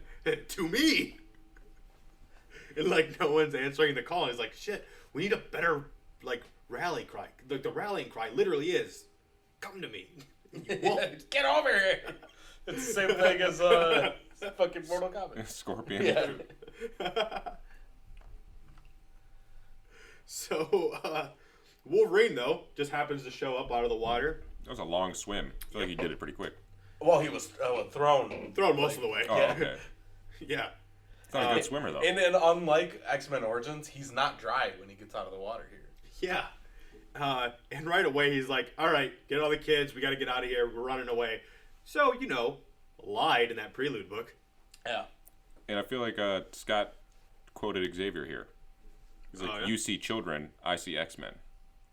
Yeah, that is an Xavier line. Yeah, but all right, so this is what I want to point out, because this could be considered another tally against Scott, that he's so willing to use kids to fight, but they did come to him first. Yeah. Like, Yeah. he's not forcing, like, this is the He thing even I was feel like like, apprehensive about it when they say it, and he's like, all right, we have to yeah. do this. And if you take into account all the things, all those lessons that get brought up in the prelude books, that's what I was saying, like, in tone, it does now seem like it's more right, that it fits this story, even though none of the actions actually are, that Scott, his resolution is that you don't let go of Utopia. This is our home. And he even tells Wolverine, we drew a line in the sand.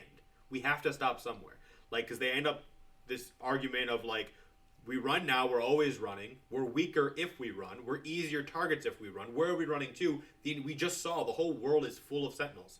If we can't handle one coming at us at our home, well, then what is there? And so the idea, like, you don't let go. That's firm in his mind. That he's never lost control. That the point Xavier made, and even Wolverine saying, "Say it out loud." And Scott literally does that with the kids. All right, we can do this. And Wolverine's the one who's saying it out loud. No, we can't. Run away. no, we can't. Meanwhile, he was also like, I'll stay and fight to the end. Run. I like how Cyclops is like, you're scaring them. There's a fucking giant sentinel coming at him. He's like, Wolverine, you're scaring them. It's like, good, let him be scared. But also, this Sentinel's a little more scary. Yeah. But plus, I feel like from Cyclops' perspective, I always look at it as he was a kid X-Man. Exactly. Like, fighting Yeah, he was fucking a kid Magneto soldier. as a teenager. So to him, it's like not so crazy. And that literally these robots have been hunting him since he was a kid. Like, he's not saying to do anything he himself hadn't ever done. And also, Wolverine, he has all this respect for Xavier. Xavier made child soldiers. Yeah, like, it's it such was a kind weird. of his one thing. Yeah. It was like that and not standing up. Those were his two things. Which is funny, or we'll get to it. I'll bring it back. But I mean, also too, Xavier does say the biggest regret he ever made was making child soldiers, and now Cyclops has to rely on kids to fight. But they and this was pointed out in the Generation Hope book that, or no, I think it was Regenesis that it gets pointed out.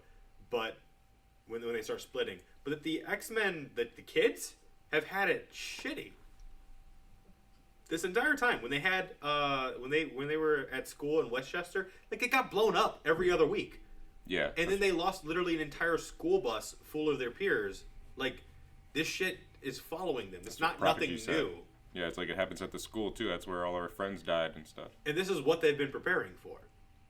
And they just did it. Like Wolverine wasn't telling Hellion to run away when they were on the bridge fighting the Nimrods. Right. And he lost his arms. I mean, it's such a shitty. Again, I think it's the whole Marvel did it.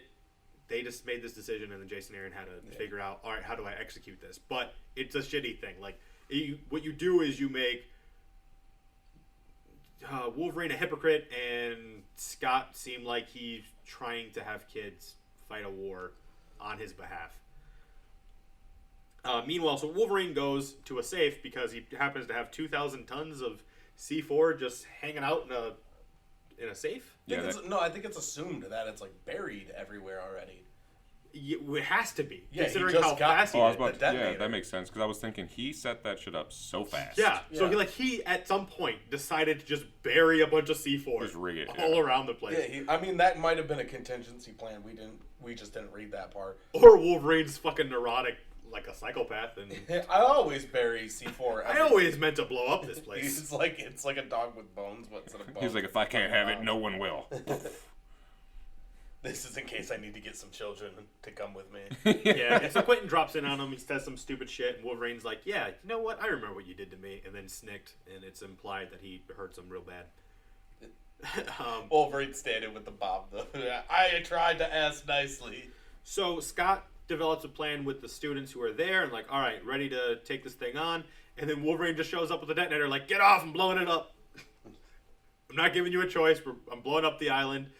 And also, it's like, you just brought the rest of the X-Men who are in the infirmary there, and you have other people like on the island. Like, you have way more mutants on the island who are just civilian mutants. Yeah. Like, what are you talking? Like, you're just gonna blow the whole thing up? The Sentinel's right there. There is no time to evacuate. Like, No. you waited a long ass time to be You like, have I people got that the can't- self-destruct sequence. You have people that can't be moved because they need medical attention. Yeah. And so right away, Wolverine and Cyclops start fighting. Oh wait, first we got to give another tick against Cyclops because the uncharacteristic. He just brings up Jean and disses Wolverine. Oh, that did happen right before. Like, they're like going back at each other, and then he's like, "She never loved you." Yeah, I'm like, Yeah, really? but also the guy always tried to fuck his girlfriend constantly. Sure, but that has nothing to do with any of this. It has something to do with all of it. It really does. It was just like needless, and I feel Oh, like just that like was, a subtext, like, I never said this out loud. Fuck you for trying to fuck her, and she didn't like you. Yeah. You scared her. yeah, he's like, you always frightened her. Yeah. And then Wolverine says, who do you think she'd be more frightened of now? But I felt like that was very out of character for Cyclops to just get that petty. Yeah. He's never been a petty character like that. I mean, he's been a pity character. Yeah. He's fallen into self pity. He went to that whole strip club for some reason. He's more likely to not say something than to just talk to be petty like that. Well, I wanna point out real quick that the Wolverine, like the last page of this book, of Wolverine trying to stab through the optic blast to stab him in the face. That's such a great panel with the Sentinel in the background. Oh yeah, it is pretty dope. I like the he banked his optic blast off the beach. Oh, and it hit him in the dick and the face. That was great. That's like in his Hall of Fame shots right there. But yeah, and like the whole time Scott's trying to stop him from He pressing the did. button. I love too that he didn't just bank it off the beach. He's like on all fours looking between his own legs. But I kind of thought those some of those shots were dumb because that optic blast is too powerful and Yeah. Logan's like pushing through it. I'm like, no. Yeah, it's just not understanding the powers of the characters. Where we talk about all the time, they fuck up Cyclops' power. Yeah, but they're trying to make it look cool too, like Yeah, them but going like against each other. He straight up headbutts him while he's optic blasting him. but he's more likely when he in the first of the fifth issue, yeah. But he's more likely to shoot himself up in the air, shooting the ground like that, than to bank it Yeah. and hit Wolverine. It's like, how does he choose when to bank, when not to bank? Yeah, or unless he saw like because doesn't glass get made from sand? Yeah, Like it's- melted sand. So maybe his geometry powers found like the one glassy part of the sand that he could reflect off of to bank the shot. Or maybe it hits the glass, the friction builds up heat. All right. Oh, he turns it into glass? Turns it into glass and then bounces it off. Yeah, that's what they meant. But yeah, that optic blast into a headbutt. But he's also They're still stabbing the arm. fighting each other. Yeah. I just noticed that when the Sentinels got both of them in the hand, Cyclops jumps out and tackles Wolverine. It's still like he's trying to fight him. Well, I don't know that he tackles Wolverine. Oh, he does. Never mind, he does. Yeah, he straight up tackles him. Like, it could be argued that, like, maybe he was trying to save Wolverine at that point, but the next panel is Wolverine, like, on top of Cyclops trying to punch him. But I love this whole page because so the Sentinel shows up and it just like it doesn't give a fuck that they're fighting each other. It just goes to kill them both and it immediately smashes its hand down on Wolverine and Cyclops jumps out of the way in just enough time. And you see Cyclops just shooting up into the air off panel and another fist just comes down onto him. But you see that his optic blast blew a hole through the hand and then he climbs out and Wolverine finally cuts his way out of the other hand. And yeah, it's exactly what you said. he jumps at Wolverine and tackles him again. Yeah. Which is crazy that all this is going on and Wolverine doesn't even accidentally blow up the island. And Glob Herman's out here beating the shit out of some Sentinels too.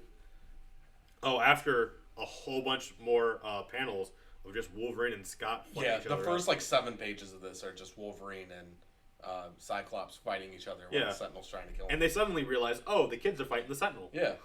Like they do. So then they join in the fight for the Sentinel, and they beat the Sentinel. And he breaks the detonator, throws it on the ground. Yeah. Yeah, and then it's the rest of it's pretty much just them, destroying the Sentinel. And then you have like aftermath. So they did save the day. They were right. Scott Emma was steps right on to a brain trust them. slug. Yeah, because she was like, ew, gross. Yeah. And then Wolverine, I guess this is supposed to be the moment that he has the idea for the school, but he's walking past the picture of the first class with Xavier and Scott and them, and he sees it, and he gets mad and walks away. And I guess that's supposed to be the inception of the idea to start another school, but it's like, you just blamed Scott for child soldiers, and then you see child soldiers, and Scott is one of them, and you go, that's what I gotta do. Yeah. What the guy in the chair did in that picture. And also, We gotta get back to that. you have a record of calling off your training sessions. Right? Like, they're just Which you going to did be bring up. ill-prepared. It was funny he brought that up. You never show up to teach, man. But yeah, that's what I was going to bring it back to. He was like, I don't like these child soldiers, so I'm going to go back to where the child soldiers originated. Yeah, and I'm gonna do it. Better. I'm less smart and more angry. Like I didn't have enough shit to do. And they I'm still gonna, quit. I'm gonna become the headmaster of a school. They steal Quentin Quire too. They're like, he's our Yeah, I like that. And then in the Regenesis book, it shows that like Yeah.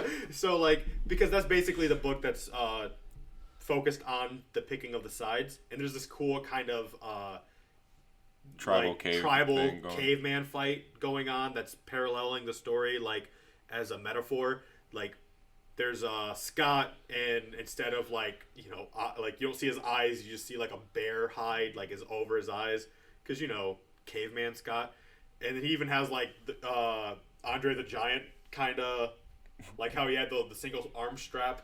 Yeah. And it went, so he's got that going on, and Wolverine's got, like, a saber-toothed tiger skull on his hand, like it's a claw.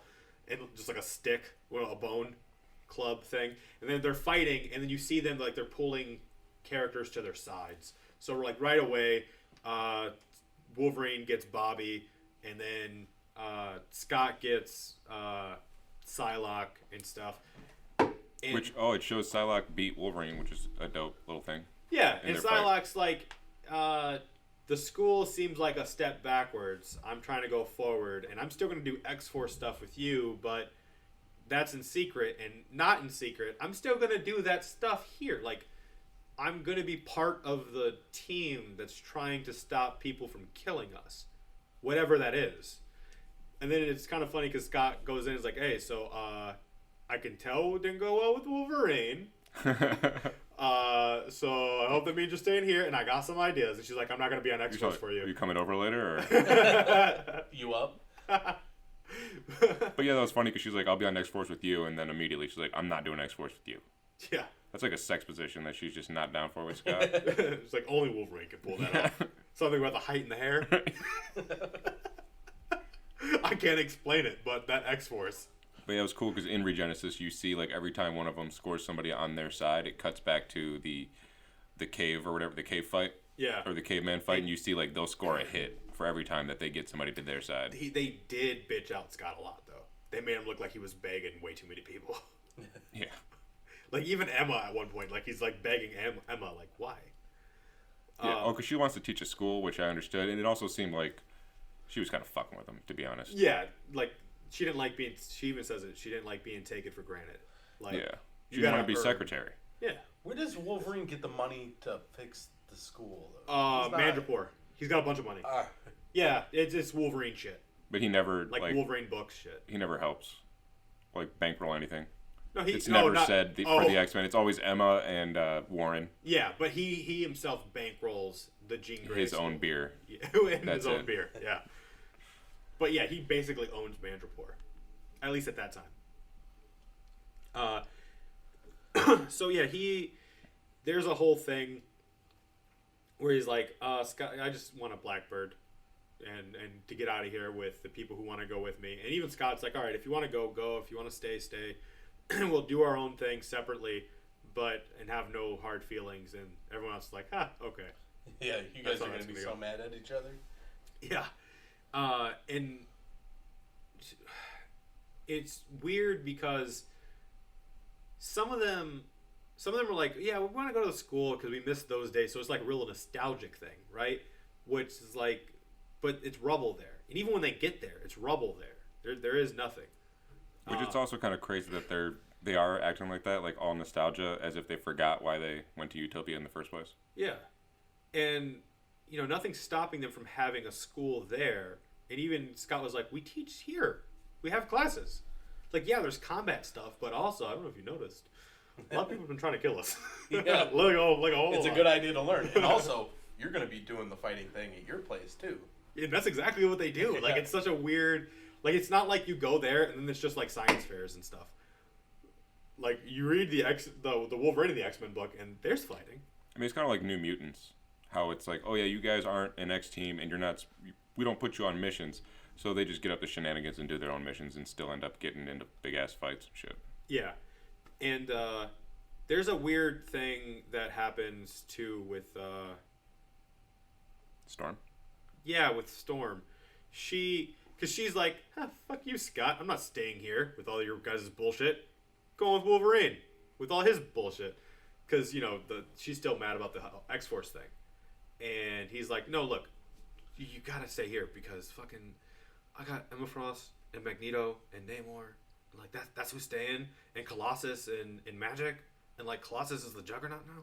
Like, I need another... I need a good guy over here. I need a good guy over here. Yeah. Like, I know what it looks like. It's not that, but I know what it looks like. And they're taking he's taking all the nice ones. And then in the last Uncanny book, Beast is there. He's helping Bobby Pack to leave. And then they're just fucking with each other. When they start arguing, Scott and Beast. Calling each other, like, saying, hey, fuck you. No, fuck you. All right, man. I didn't read that Uncanny, but it was funny when Beast in Regenesis, what's that? Abigail Brand really wanted to get banged by Beast. Oh yeah, she was like critical alert. She always wants to get banged by Beast. Yeah. Schism. Yeah. Makes 2 books. There was a cool at the end of Uncanny. There's a cool moment where the same picture that keeps getting referenced from the prelude to the actual Schism books. It shows up and Scott's packing it away, and he says to Emma, because she brings up like how he feels about all this stuff, and he's like, to be honest, I don't feel bad at all because they're all going back to school, and I feel like I'm the only one who graduated, and that's the end of Uncanny as we know it there, and they split them into 2 books. And this has been Schism. Yeah. Yeah. So we got the Facebook page, people. Go like the Facebook page, Mex-Men Podcast, Facebook. Yeah, and Instagram and Twitter. It's all at Mex-Men Podcast. And then the TeePublic, which we have stuff for sale. Yeah. Go look at the TeePublic, buy our shirts. Yeah, http:// stuff. Yeah, we were just gonna let you keep going. I was waiting. I was like looking for assistance there. Nobody helped out. Yeah. Yeah, just a couple slashes more. I think it's just 5 slashes. Yeah, I think so. Then, then .com. But I would go to TeePublic, and just type in Mex-Men Podcast. But yeah, you want to say it? I know you want to say it. Oh no, that's you, man. You're the pro. Well, that's for today.